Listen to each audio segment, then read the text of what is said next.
Mr. Lewison.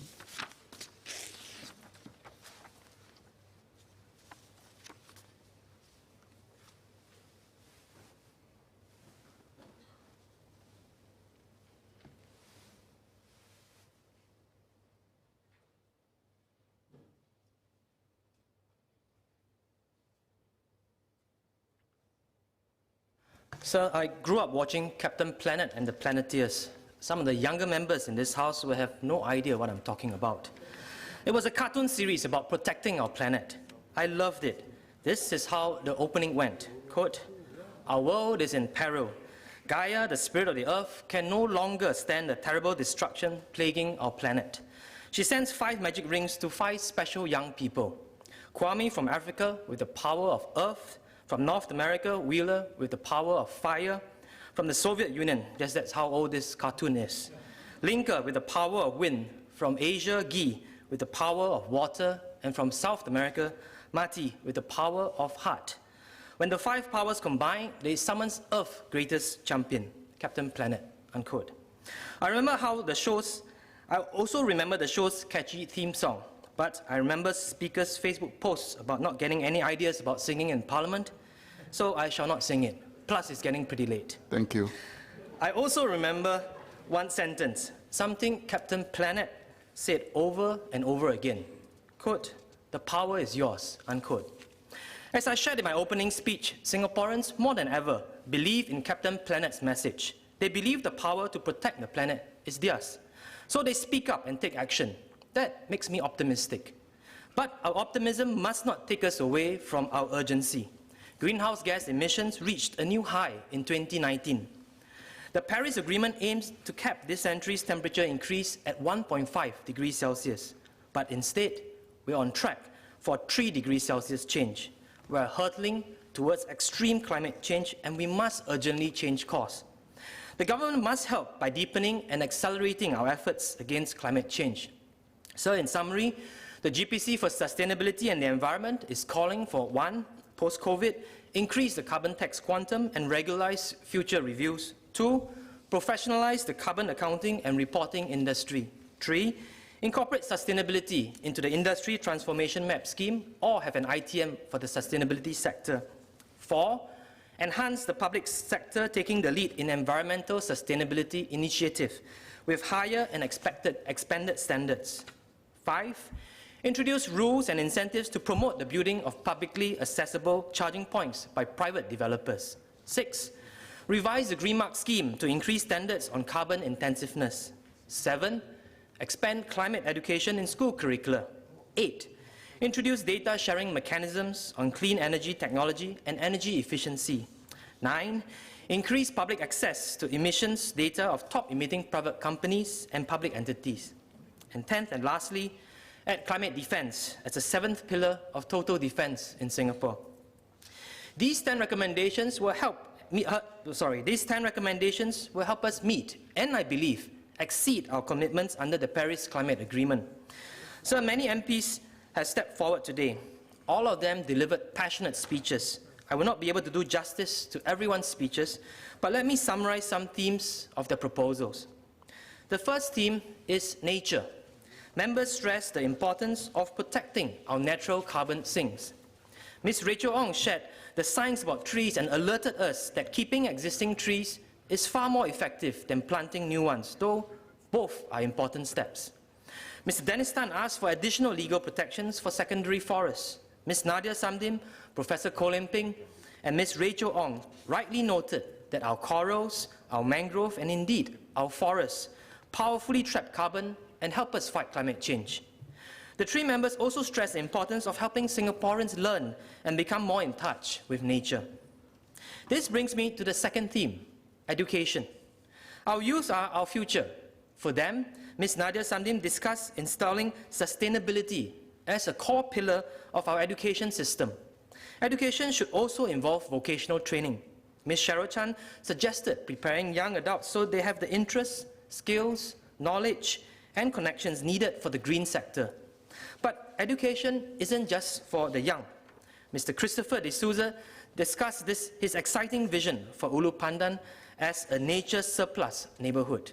with nature trails, community gardens, and food composting sites.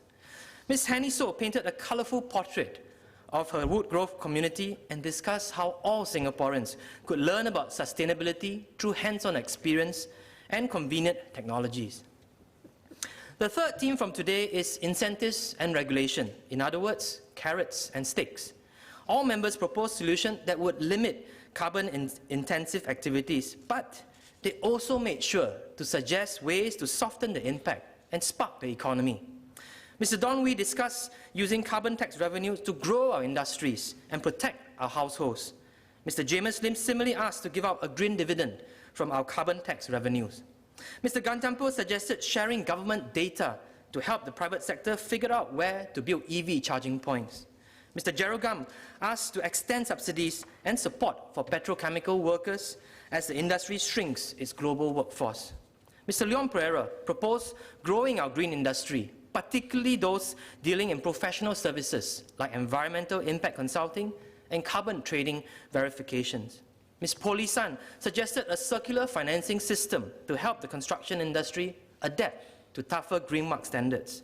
Ms. Cheryl Chan asked for increased support and a more generous timeline for SMEs to file their ESG reports.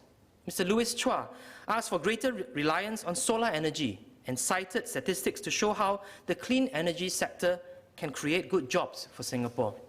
Mr. Henry Craig pitched solutions like investments in geothermal solutions and carbon offsets to help the economy adjust to decarbonization. Together, these balanced recommendations showed that members want Singapore to be both green and prosperous, not just one or the other. So Mr. Leong Wan Wai expressed broad support for our 10 topics. I thank him for that. He also raised some general concerns about trade-offs. As I mentioned, many members have been proactive in raising these trade-offs in their speeches and have proposed specific ideas on how to overcome them. There is no disagreement that a healthy economy and a healthy environment need to go hand in hand.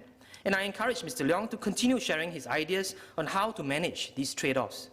Mr. Leong said that forest protection and climate adaptations were not included in the motion's 10 topics. I think Mr. Leong will find that several members today have raised proposals on both topics, myself included. The 10 topics are not an exhaustive list. Mr. Leong also asked whether EVs would reduce emissions in Singapore's context. The answer to this is a yes. The e-mobility technology roadmap published by the Energy Research Institute at NTU looked at the data and found that by 2050, EVs are expected to reduce emissions by up to 64% in Singapore. So I thank Mr. Dennis Tan and Ms. Cheryl Chan for their proposed amendments. I agree with Mr. Tan on the importance of civil society. I spent more than 2 decades of my life as a civil society activist. We have not just recognized the role of civil society, but we have actively engaged them throughout the year-long consultation. They have played a crucial role in this motion, and as I mentioned in my opening speech, this motion responds to their call. The original motion statement focused on the 3 P that we are all familiar with: the public, private, and people sector. Having said that, I support the inclusions of the word civil society into the motion statement. So the motion statement today is also about actions, rather than what climate change is. We already know what it is. There is no debate about that. As I've shared in my opening speech, PM Lee has already stressed that climate change is, quote, one of the gravest challenges facing humankind, unquote. This government already recognizes that the existential threat of climate change is an issue that nations cannot ignore. I believe all of us in this House are on the same page. But, sir, we drafted a motion statement that reflects actions. That's important. We have drafted it that way to focus on actions and how we can deepen and accelerate efforts to mitigate and adapt to climate change. That was my preference. But I recognize the merits of the proposed amendments and I agree with the rationale. I thank Ms. Chan for the proposed amendments of acknowledging that climate change is a global emergency and a threat to mankind. I believe this will reflect the climate change issue more holistically and focus again on action, on how we all need to work together in this global community. I hope that all of us in this House will support her proposed amendment. So I would also like to thank Minister Grace Fu for responding positively to our proposals and concerns and for her strong and continued commitment in ensuring that sustainability is at the heart of everything we do. Indeed, sustainability has and always will be a part of Singapore's DNA.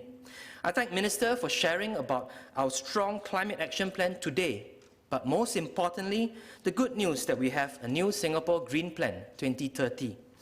This whole-of-nation movement to advance the sustainability agenda in Singapore is an important one, and I'm glad that the plan is a multi-ministry effort and that it will be a major policy priority for this government. That really is good news. To conclude, I would like to refer to a point Mr. Seah Keng Ping made. As part of his ask to include climate defense as a pillar of total defense, he argued that Singapore needs to take bold, unprecedented steps. There must be a new willingness, a new resolution by the government to do things differently. I could not agree more with him. Sustainability must become a core part of our nation's development. It will take time, but every corner of policy making and indeed way of life must transform to match our aspirations towards sustainability. So I thank all members who spoke up on this important issue. My heartfelt thanks also to the GPC for Sustainability and the Environment, the Young PAP's Climate Change Policy Team, my Climate Change Team, business leaders, researchers, activists, and fellow Singaporeans who all contributed to this motion and the recommendations. So the government plays an important role to co-lead, to nurture, to protect our environment, and to set policies and enforce legislation in this battle against climate change.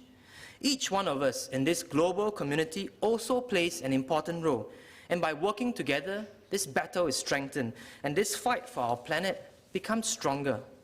So I often push for changes in this House, but there is finally one change I'm not pushing for, and that is climate change. Let us make sure that climate change becomes a thing of the past, something our children learn about in their history lessons.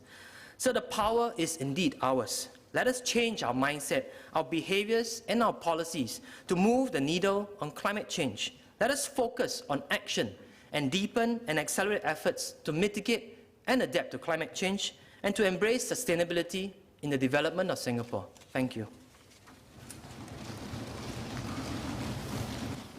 Before I open up for clarifications and comments, there is a carbon footprint that comes from long sessions in Parliament. Mr. Dennis Tan.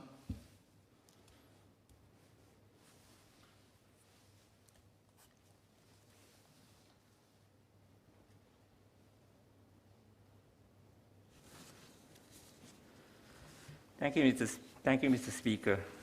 Let me get organized because I can't really write, so I couldn't really take notes. I thank the member for Fengshan, Ms. Cheryl Chan, for the amendment. At first glance, I have a concern that the amendment pertaining to the words that the climate change is a global emergency seems to have de-emphasized on the importance of climate change in Singapore. But I think I do recall that Ms. Chan did mention something along the lines of not just in Singapore. So I believe we are in agreement that as many of our members from the House today have expressed concern of the climate change, how it affects Singapore, how it affects the world, and the efforts that all of us locally and all around the world need to make. So on that note, I am prepared to accept these amendments. Ms. Chan also mentioned about the term a threat to mankind. Perhaps it should be more appropriately worded as a threat to humankind, or in fact, a threat to all life on Earth. Yeah. That's all I have to say. Thank you. Any other clarifications and comments? Okay, we have now finally come to the conclusion of the debate. I shall put the questions to the House for decision. We have an amendment by Ms. Cheryl Chan and two amendments proposed by Mr. Dennis Tan. We will deal with the sub-amendment first. Ms. Cheryl Chan's amendment is that after the word acknowledges in Mr. Tan's first amendment, to leave out the words "a climate emergency," and there to insert the words that climate change is a global emergency and a threat to mankind. The question is that the words proposed to be left out be left out. As many as are of that opinion say aye. Aye. To the contrary, say no. I think the ayes have it. The ayes have it. The question is that the words proposed by Ms. Cheryl Chan to be inserted be there inserted. As many as are of the opinion say aye. Aye. To the contrary, say no. I think the ayes have it. The ayes have it. Ms. Cheryl Chan's amendment to the original First Amendment by Mr. Dennis Tan has been agreed to. We now come to the original amendment as amended, which is after the words that this House, to insert the words, acknowledges that climate change is a global emergency and a threat to mankind. The question is that amendment number 1 as amended be made. As many as are of that opinion say aye. Aye. To the contrary, say no. I think the ayes have it. The ayes have it.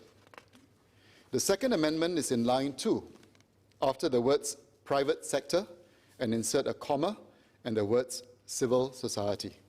The question is that amendment number 2 be made. As many as are of that opinion say aye. Aye.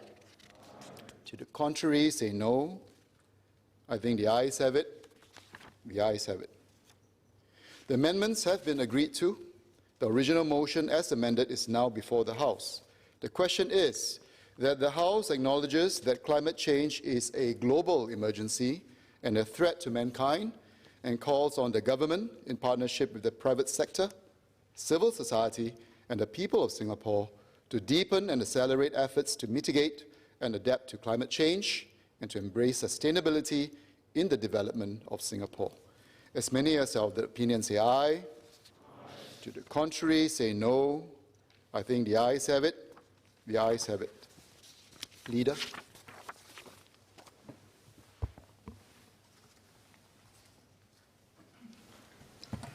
Mr. Speaker, I beg to move that at its rising today, Parliament do stand adjourned to 12 noon tomorrow. The question is that at its rising today, Parliament do stand adjourned to 12 noon tomorrow. As many as of the opinion say aye.